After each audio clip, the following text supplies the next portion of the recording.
welcome back to J.P.'s World of Wrestling. I am your man J.P. and it's Saturday.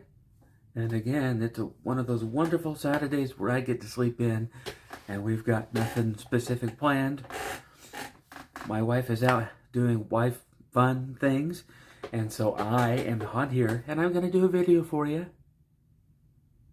And so today, we're talking about not only Halloween Havoc 90, but 91. I'm going to condense them into one video because I don't get a lot of spare time to do these, so I'm going to condense them into one video. So we'll see how. And I'm probably not going to do Halloween Havoc 95 because I already did that one in a previous video. It was very cheesy. You can go out and check that in the archives. But right now we're going to go with Halloween Havoc 1990. Which took place in Chicago, Illinois, at the UIC Pavilion on October 27th, 1990. So, starting off, we had a bunch of single matches. Bunch of guys. No, I don't really know a lot of these guys, but, you know, we know Terry Taylor, the Red Rooster, versus Bill Irwin. Terry Taylor wins that one. Brad Armstrong against J.W. Storm. I know Brad Armstrong. He was WCW for a long time. But anyway, he was victorious in that one. And then we had a tag match. Master Blasters, Blade versus Steel. And Steel versus Tracy Smothers and Steve Armstrong. Tag team match, I guess. I don't know. But anyway, Master Blasters, Blade, and Steel won that one.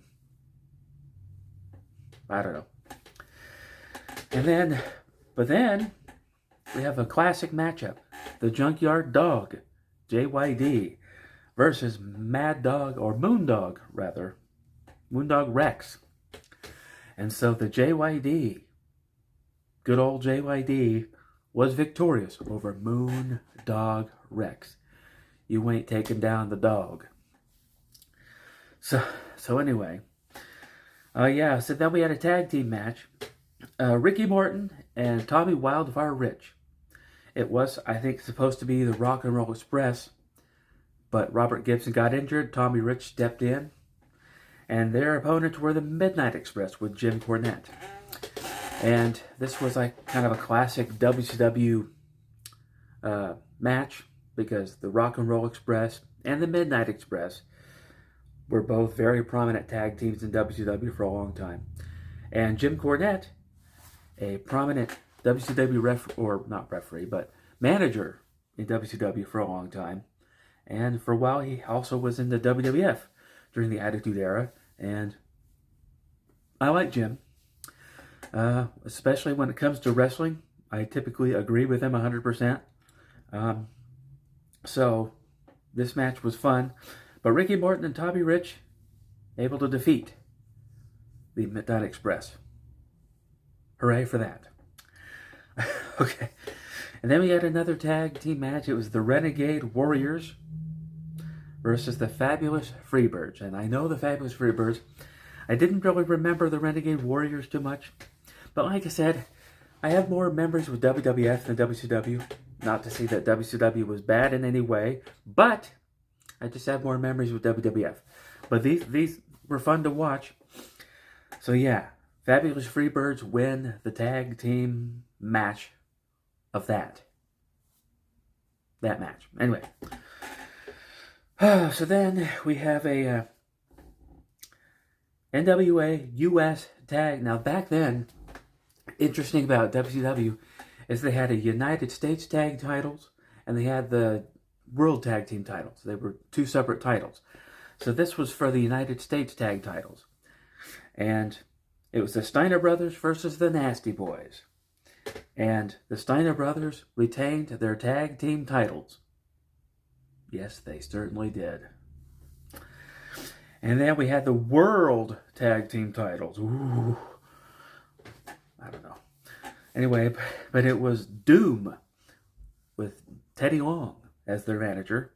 Doom, of course, was Ron Simmons, and the Natural, well, he wasn't the Natural in WCW, he was just Butch Reed. Actually, he was called the Buzzsaw Butch Reed. Ooh, that's even tougher.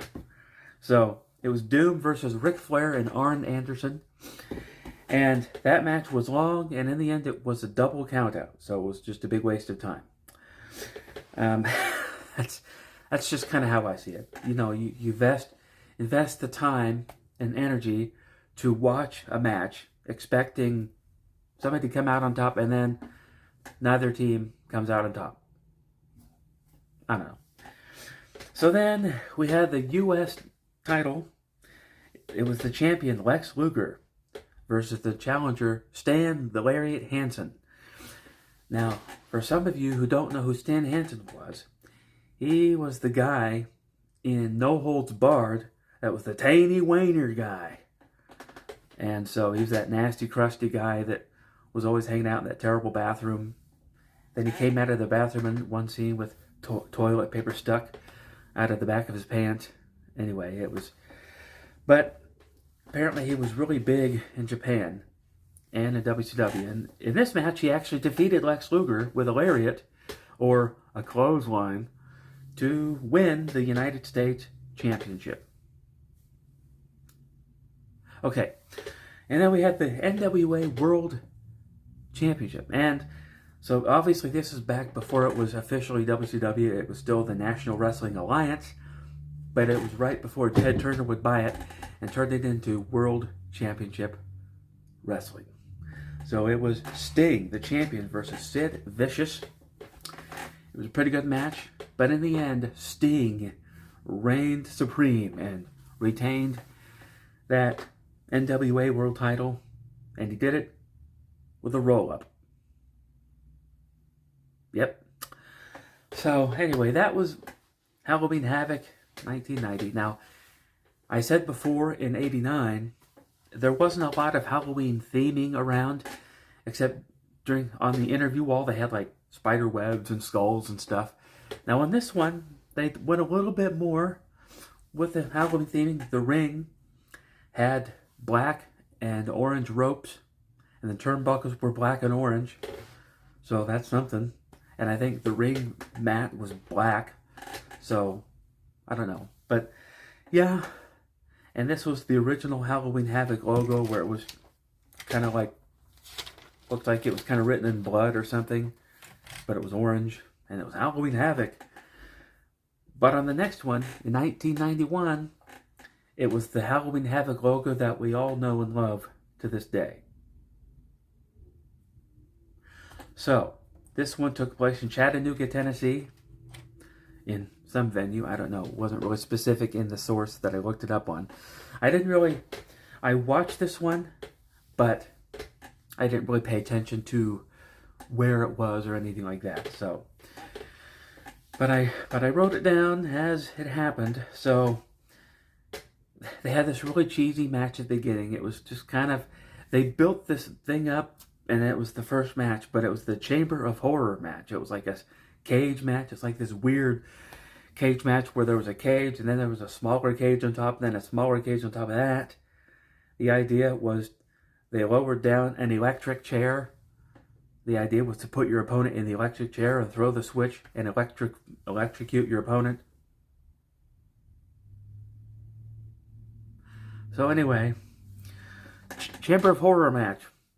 It was Sting, El Gigante, or Giant Gonzalez in WWF, and the Steiner Brothers versus Abdullah the Butcher, the Diamond Stud, Razor Ramon, Cactus Jack, and Vader. Winners, of course, were Sting, El Gigante, and Steiner Brothers. After, what was funny is Abdullah the Butcher was put in the electric chair, and his own teammate, Cactus Jack, was the one that threw the switch. And you had to climb to the top of the cage where the switch was on top, and you had to pull the switch from on top. And Cactus Jack was the one that did it, and it was his own teammate.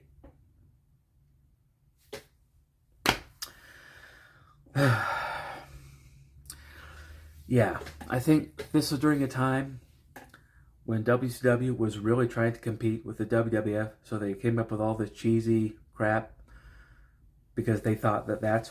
But what they didn't understand is that the audience liked the difference between WCW and WWF. WWF was cartoony and character and gimmicks, and the fans loved that. But WCW was supposed to be more real reality and sports driven. But they were trying to come up with this cheesy stuff. I don't know. But the next match was a tag team match. It was Big Josh, also known as Doink the Clown or Matt Bourne, and his tag team partner PN News, this fat rapper guy that did terrible raps. And then versus the Creatures.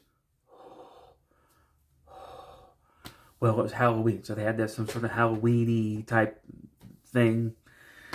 Anyway, the winners were Big Josh and PN News. Yay, hooray for that. Okay, let's move on. So, I'm sorry.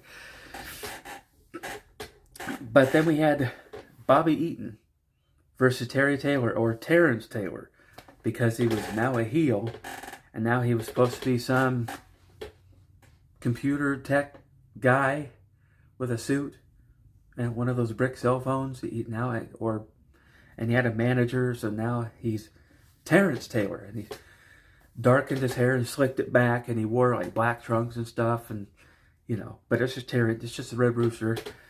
And then beautiful Bobby Eaton. Now Bobby Eaton, great wrestler, always fun to watch in the ring, and his in-ring skills were just amazing. He was part of multiple tag teams, and as a singles wrestler, he was awesome. I actually enjoyed this match a lot. And in the end, Bobby Eaton won the match against Terrence Taylor, or the Red Rooster. Okay, so then we had Johnny B. Bad versus Jimmy Garvin of the Fabulous Freebirds. And Johnny B. Bad victorious in that one. Johnny B. Bad, also known as Mark Marrow. So, in WCW, he was Johnny B. Bad. And Vince McMahon actually liked the gimmick. He liked the character. But he was not allowed to have that gimmick because it was owned by WCW. So, instead he brought in Johnny B. Bad, or Mark Marrow, as the Wild Man, Mark Marrow. But that really didn't work very well. And anyway. So then we had the U.S. title on the line. Stunning Steve Austin versus Dustin Rhodes, the big brother of Cody Rhodes. Ooh. But, no, it was for the television title, so there was a time limit, so this match went to a time limit draw. Again, big waste of time. And then we had Bill Kazmaier versus Oz, Kevin Nash. Oz was a cheesy, stupid character that they were doing with Kevin Nash. He didn't even really wrestle like Kevin Nash. He wore these green trunks, and he wore this green cape, and he had this stupid old man wizard mask. It was just dumb gimmick. And then Bill Kazmaier, to me, he looked like Ted Arcidi from WWF. He was kind of in that same vein. He was like this power lifter. He came to the ring wearing carrying this big, huge globe of the earth with a handle on it. It's supposed to be really heavy because he's supposed to be the world's strongest man. I don't know. But anyway, he won the match. Okay, so then we had the light heavyweight title. It was like a new WCW title. Brian Pillman versus Ricky Morton, or Richard Morton, one half of the Rock and Roll Express. But this time he's a singles wrestler, and he's called Richard because he's heel now. And he's got a manager, this lady, I forget her name. But Brian Pillman won the match to win the light heavyweight championship of the world. And then we had a singles match. It was the WCW Halloween Phantom versus the Z-Man, Tom Zink. No surprise there. The Phantom won, who we later found out was Rick Rude, because immediately after the match, he took off his mask and revealed, oh, no surprise, it's Rick Rude. You couldn't tell except for the fact that it clearly was Rick Rude, and he did all of Rick Rude's moves, and he's built like Rick Rude, so yeah, oh, what a surprise, it's ravishing Rick Rude. Anyway, so then we had a tag team match for the WCW Tag Team Championship. Now this is back. It was now officially WCW. So just to have that out there. Arn Anderson and Larry Zbyszko versus the Patriots, Firecracker Chip and Todd Champion. Yeah. So Arn Anderson and Larry Zbyszko won the match. No surprise there. Who the heck were these other guys? I don't know. I don't remember them. The right team won, I think. So then we had best 2 out of 3 falls WCW World Heavyweight Championship. Lex Luger, the champion, versus Ron Simmons, the former champion. 2 out of 3 falls. Ron Simmons won the first fall. I think by count out or something, pin. I don't know. He won the first. But then Lex Luger won the next 2 falls. So Lex Luger would retain. And Lex Luger, of course, had Harley Race in his corner. And Harley Race was notorious for constantly interfering in the match. And this match was no exception. Lex Luger, reigns supreme, comes out on top and retains the WCW World Heavyweight Championship. Shortly after that, we would see Ron Simmons do other things, but a few years later, he would end up in WWF as Farouk. And we all remember Farouk. Started off in that cheesy, stupid blue gladiator outfit with the dumb helmet, managed by Sonny. But then he later formed the Nation of Domination. Anyway, that's WWF. We're talking about WCW Halloween Havoc in 1990. And that will do it for Halloween Havoc 89 or 90 and 91, rather. This is Halloween Havoc 91. So, that is going to do it for that. And that is going to do it for this video. So, I want to thank you guys for sticking with me and for watching my content. And if you're enjoying it, please feel free to like and subscribe to the channel. And I will see you next time.